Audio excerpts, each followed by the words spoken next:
Welcome to Wrestling with Heart, a podcast looking at pro wrestlers giving back to their community. Join me, Stanley Carr, as I interview wrestling's hottest names who use their platforms as entertainers to raise awareness and do community service.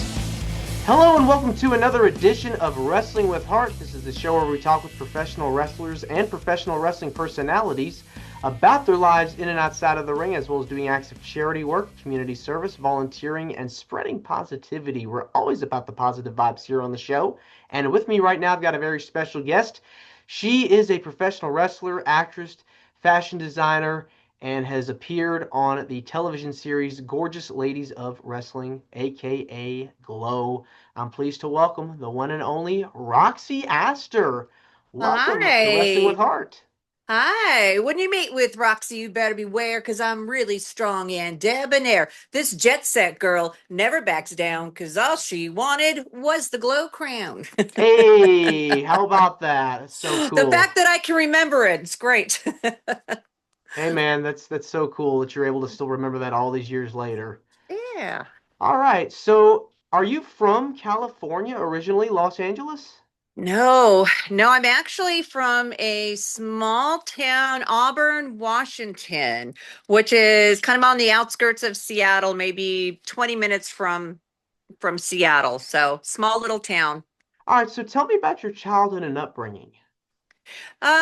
Childhood wasn't athletic. And I did this play Matilda the Hun where I kind of go into that.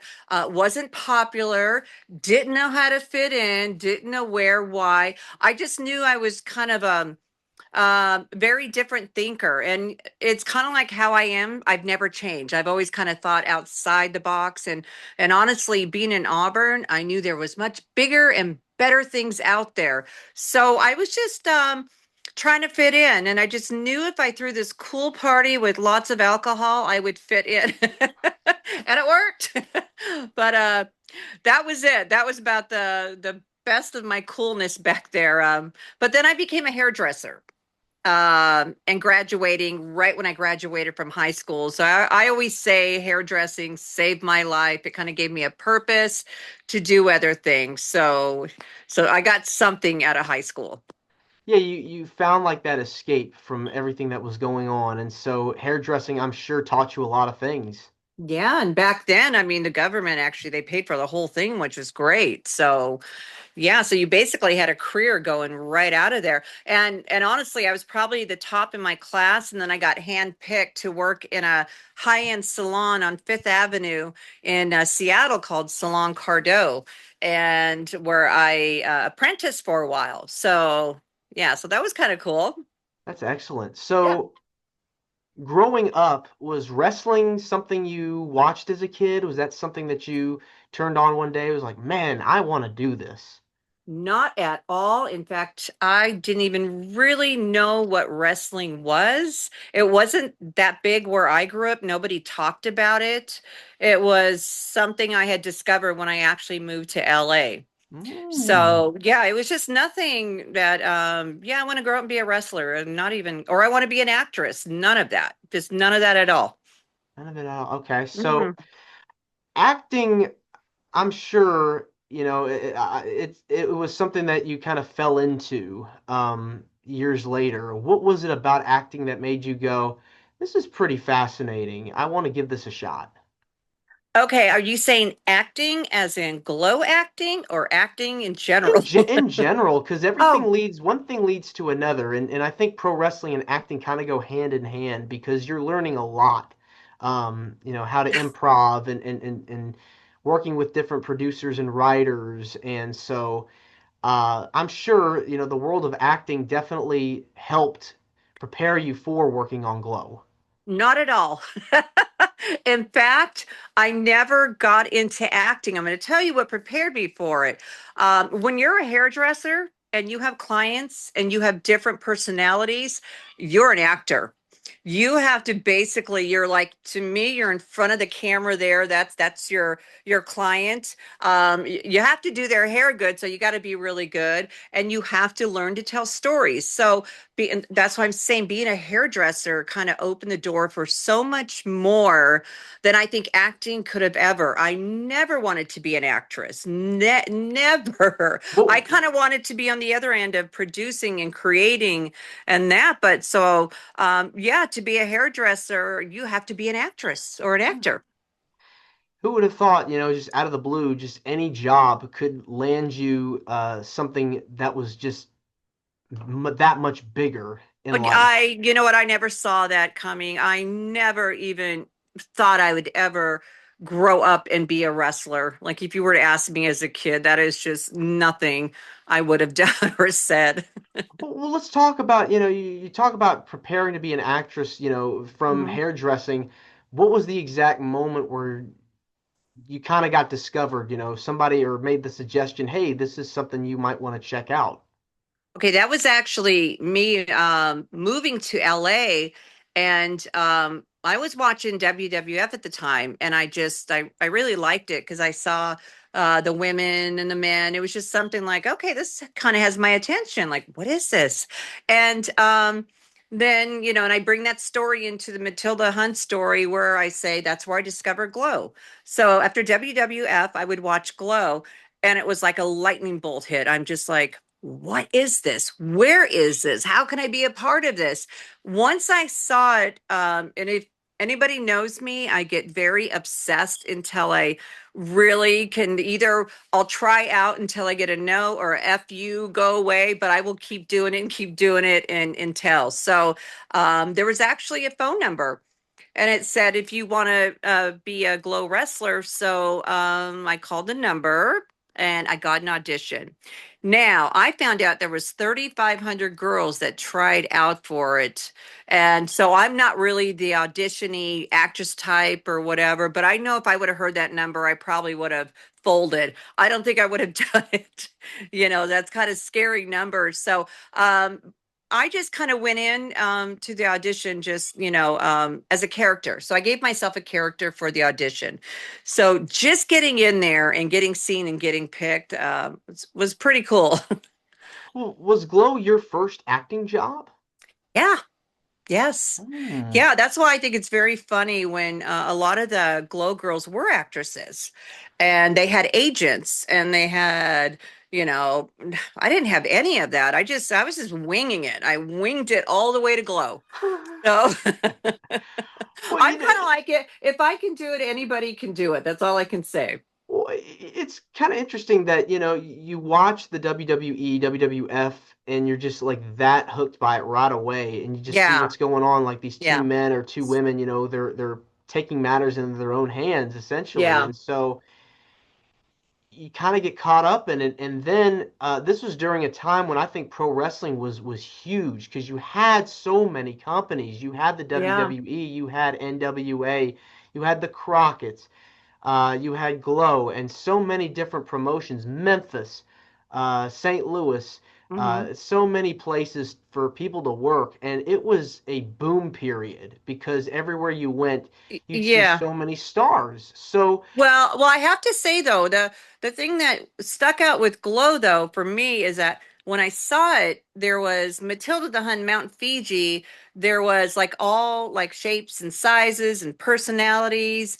and it wasn't just like okay, you like WWF. I noticed that a lot of muscle guys made it back then. You had your big guys. With Glow, it wasn't like that. It was just very. Felt Glow was kind of like, hey, if she can do it, I can do it, and that's kind of how it was, and that's how I felt. I felt like I could fit into Glow. I never thought I could fit into WWF, or nor did I want to. I knew I could fit into Glow if I had the chance.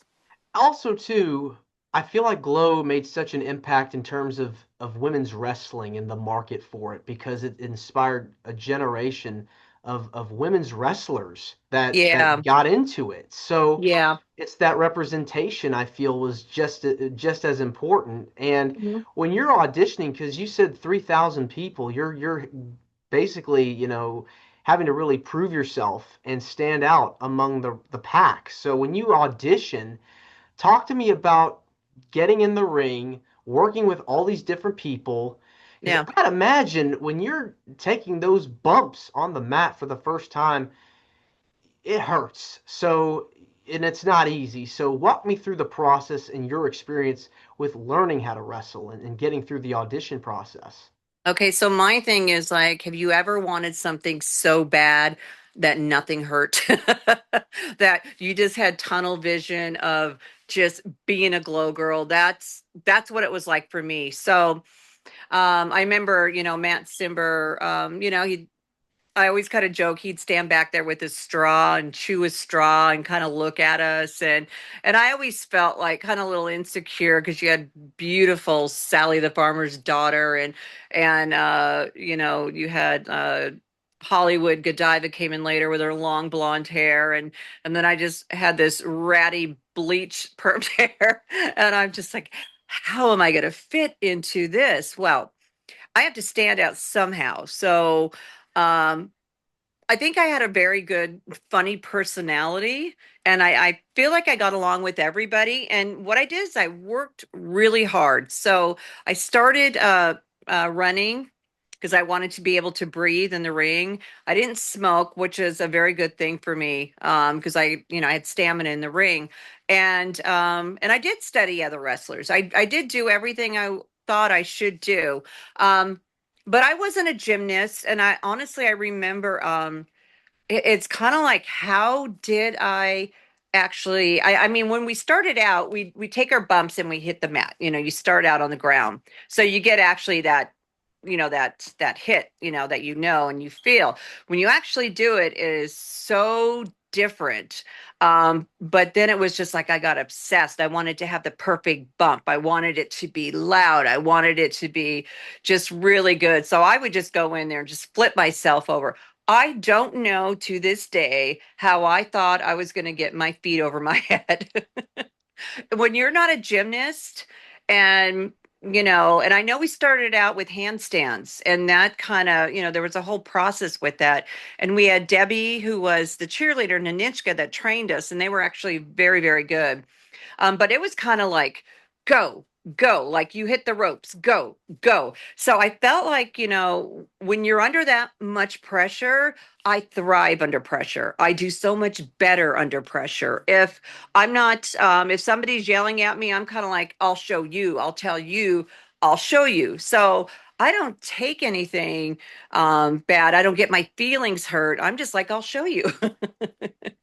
You really have to find ways to, make yourself, stand out from the Yeah. rest of the group. And so being able to, show the producers and the people that you're working with, hey, I really want to do this. I have to Yeah. really, show that I can hang with all these people and, move up the ranks, rise through the ranks. So getting the chance to work on Glow, I'm sure was an amazing experience. Tell me about some of the people you got to work with and compete against over your time there, because that show I feel like had some pretty cool characters. Oh yeah, yeah. So I came in the same time as Beastie and Daisy and Sunny, and we all came in at the same time. Godiva came in later, and I remember we were just all working so hard. And I used to go out and party with Beastie and Daisy, even though we weren't supposed to, but I did. And I gave Beastie her mohawk. I gave her Ooh. that mohawk in my apartment because being a hairdresser, I thought, let me bring my, my stuff there. And so I did some of the hair for Glow. And Gremlina, love Gremlina. She was so much fun. Honestly, it felt like the sorority that I never got to have not going to college. And for me, it was a really, really good experience. And love working with Daisy. Love, she made you look good. Beastie with her character, she made you look good. Um, and Hollywood, her and I had some really good matches.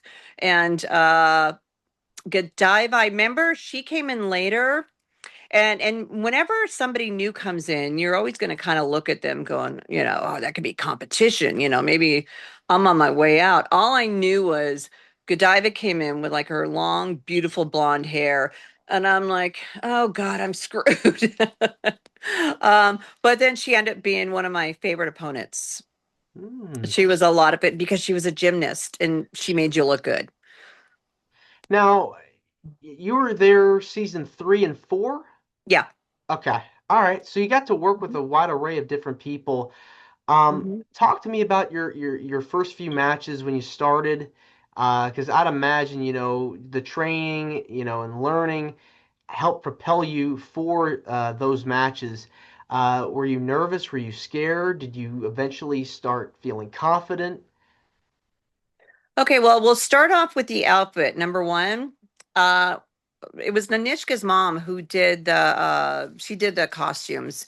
And I remember going in there to see my outfit, and I knew it was going to be a whole bodysuit and it'd be something incredible.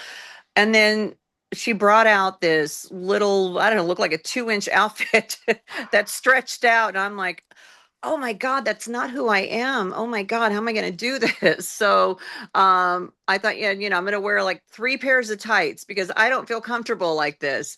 And I was the type that would never even show my arms. And then here I am in this little tiny outfit. So the fact I could get over that, um, seriously, I felt really insecure when I first came out there, but then I saw people kind of going, "Woo, yeah, they're liking it." I'm like, "Oh, okay, all right, this is working." So also too, for my hair, and this will lead into the first match, and you'll understand. So perming and bleaching my hair, it was not a good thing. You're not supposed to do those things together. And so when you use Final Net, right?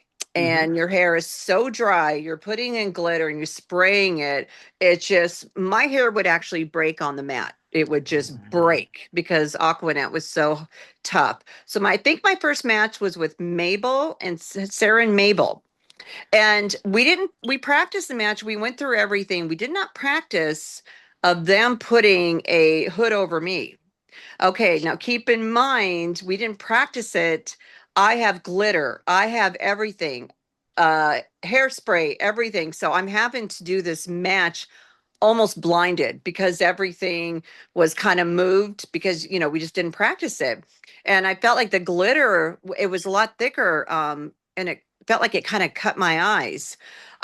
So one thing I did learn from that, so if you look at that, you could tell even my body was different. I could see myself kind of morphing into who I was later because I started working out more. And then I changed my hairstyle after that too. That, yeah, first match was definitely scary. I remember walking out the first time and I'm just like, I can't do this. There is just no way I can do this. And then when they call your name and you're back there, and you got to go, like you Hmm. got no other place to go but go. And it's so surreal that the fans are out there wanting to high-five you, and then you get in and then all of a sudden I remember like with my first match there was some confidence that kind of took over, like, oh my God, I'm here, I am here, let's rock this match. Took off the jacket, made a big thing about it, laid it down, and then turned myself into Roxy Astor. And so I kind of morphed into Roxy little by little as the confidence came along. Yeah, So, once you get that crowd involved, the adrenaline rush starts kicking in. and you know what? That can even be a boo. You can be a boo, it can be a yay. I love a boo. Just something. Did you prefer being a babyface or a heel, or what was your? Yeah, every okay, in my audition, I went in as motorcycle girl. I'm gonna be a bad girl. I'm gonna be the baddest girl that Glow has ever seen. Yeah. No, you don't tell Matt Simber who you're going to be. So, and he made me a good girl, and I was mortified. And then he had me take over Tina Ferrari's place, double mortified, because I'm like, how am I going to fill those shoes? I'm not buff like her, but I thought, you know what? I don't have to be. I can just be me. And it worked. So, you're definitely not going to confuse us, because I'm from Park Avenue and she's from Beverly Hills. And then I have my partner, Tiffany Mellon. So, and she's the giggly sidekick and everything. And she was a lot of fun to work with. Um, Yeah, so yeah, I mean it was great. It was great. Well, the whole legacy with Glow is that years later, fans still remember the characters and how well the show was produced and received by the masses. And Yeah. the legacy continues on today. There have been reboots, there have been reunions, there have been convention appearances. I am sure when you get people coming up to you and stuff, it has to feel good, because you were part of their childhood and part of that legacy with women's wrestling and professional wrestling as a whole. Yeah. Yeah, I mean, you can be. I think honestly, when Netflix came out, is when we really got a lot of people looking at us. We did a lot of interviews. What Washington Post, everybody was coming up to us, trying to create this. A buzz, but a little fight too. So there was kind of a little, controversy between the Glow girls with that. But to me, it just kind of brought more attention to the show, which is, hey, it's cool, and so it's just, that was kind of a mixed feeling thing. But yeah, anything like when a girl goes out and does a convention, Hollywood wrote a book, great. Sunny does her radio show, great. Royal Hawaiian. She's out there conventions. She goes to all the shows. Great, great. It just keeps Glow alive. Me, I've done my cruises. I've done two plays. We won Broadway World Awards. Who would have thought that I would have, produced and written a play and, not me, you know, um, and based on Glow. So if anything, Glow, I think is, I don't know why it just, not that we won't let it go, but I think it's just it was a really good time for a lot of us.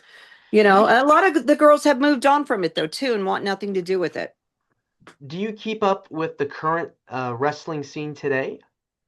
I try to, but honestly, I feel like it's all over the place. Like I love Rhea Ripley. I'm watching Jay Cardell, and then I find out that Cargill. one's her. Did I say it wrong? Yeah, Jade Cargill. Cargell? Cargill. Okay, I'm just gonna call her Miss Abs. Okay, that's it. And who's the other one? Bianca with the long ponytail. Mm-hmm. Bianca Belair. And I love where that's going. I just, but then I fall in love with who is the two guys? Oh, Enzo and his part. I love that. I think my favorite storyline was the Wyatt with um when they brought the Wyatts out and the Wyatt family. Mm-hmm. I think that was probably the best storyline I think I've seen in a long time. And it's just, I don't really see anything like that anymore now. Like, I don't really know what's going on. Yeah, I think the Wyatts really had like it was different because it was character work Yeah. and great character development, and I think what Bray was trying to do with telling those stories and really made you feel something. So Yeah. Just, you know what, the way he sat down in the ring, and it was just like, with everybody with their phones or lights or whatever they had going on. It's just, I think that's kind of when I was brought back into it. And I mhm. feel like I get brought in and then I go back out and then something else catches, who was that? Eva Marie. Um, she was great for a few seconds. It was like, then I love the divas, the twins, the Bella twins, and then it's like there's a lot of girls and wrestlers I like that are not there anymore. But you got to make room for the new generation though too. So, Mhm. Now, I want to switch gears and talk about some of the stuff. I know you've done a lot of charity work over the years. You're very passionate about animal rescue. mhm. Let's talk about what made you decide to get involved with that and where do you see your contributions going as far as your work in the community? Okay, so my thing is I've always been an animal lover, and Justice from Glow she can tell you that. She was laughing. I rescued two kitties back in Glow and hid them in the Glow apartment. And so I've always been obsessed with animals. So out here in LA, I think it was like maybe 8, 9 years ago. I was just kind of reaching out and looking at rescues. I didn't really quite understand the whole rescue world and the shelter world. I knew I would drive by there and I would just kind of always feel kind of sad for the shelters and the dogs in there. Um, then it was just kind of like I started meeting people and going to more events and then thinking, how can I help? What can I do? So I started about 8 years ago and started sharing um, post on dogs that were going to be euthanized.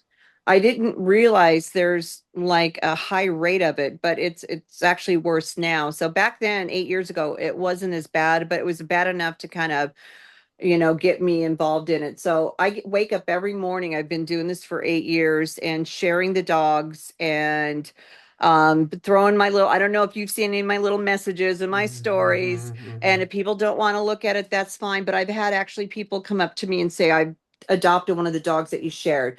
So I have personally, and I don't put everything out there, rehomed over 50 animals from not going into the shelter. That's where I got this paw print from a Oh, family. Um, so I said, let me rehome them and don't bring them to the shelter. Once they go to the shelter, they are traumatized. So I actually rehomed. I helped with a hoarding situation and I had brought in a few rescues. And they helped me with that. And it was a lady living in a uh what was that, a trailer with about 40 dogs, and we got them all out and safe. So it just, yeah, just to kind of see it. And it's really bad out here in California. I don't know why it's so bad. We are a very rich state. I don't understand why.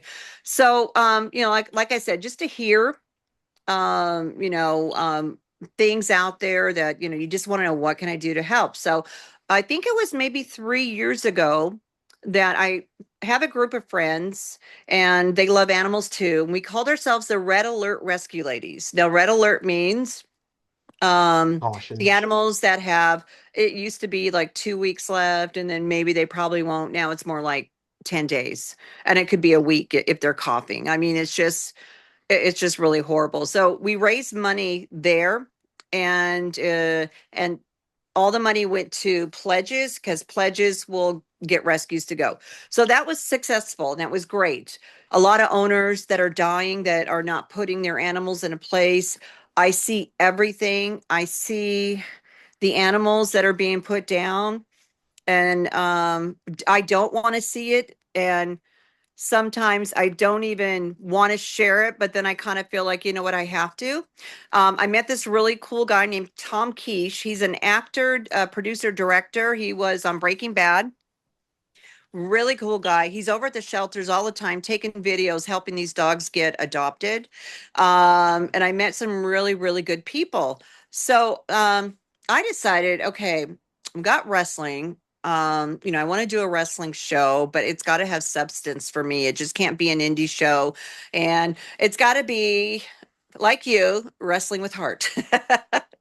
So mine is wrestling is for the dog. So it's kind of like you. It's got to have something there. So all the proceeds are going to a rescue, Melita's Dream Rescue. She has been pulling red listed dogs. She's been putting dogs in boarding and putting and saving them. So many dogs. And she's a great rescue. And there's an underdog community project that I'm bringing in, and they actually help people that are transitioning from homeless to homes that don't have money for vets, and spay and neuter. So I'm Wow. bringing them in. So what I have at this event is you're going to be meeting these dogs, 7 dogs that have been in boarding for a long time, including Miss Valerie. Valerie, I'm sure you've seen Valerie.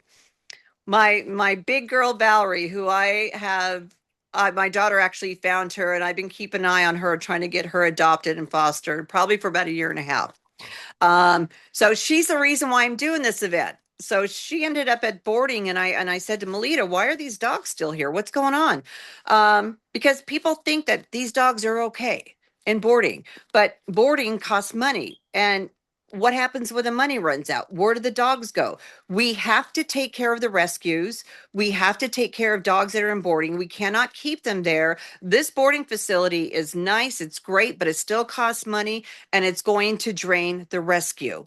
So, my thing is, these dogs that are at Melita's Dream Rescue, they are trained, they are beautiful, they are, I mean, perfect to go right to a home. And if Melita gets these dogs out, she can pull more dogs. So, if anybody, help the rescues, if, adopt a dog from a rescue, adopt a dog from the shelter. But, you know, if people can't do that from the shelter, then go to a rescue. So there's going to be dogs there, and then we're going to introduce these dogs. And we got Tom Quiche coming, Madeline Wade, Al Burke's coming, and wrestlers Danica. She's going to be defending her SoCal belt. I think we have Nina, her husband Koto. Hope I'm saying it right. And working on a few other people. So bringing in a variation of wrestlers for this, and a lot of them had donated half their prices, Wow. which is great. And the guy from Millennium Wrestling, he donated his whole place to us. That's so amazing. Yeah, You know, so I'm seeing some really good people. yeah, I mean, you're putting on this fundraiser for a good cause, and you've really, are passionate about what you do. Uh, what is it about giving back to the community that gives you the most joy?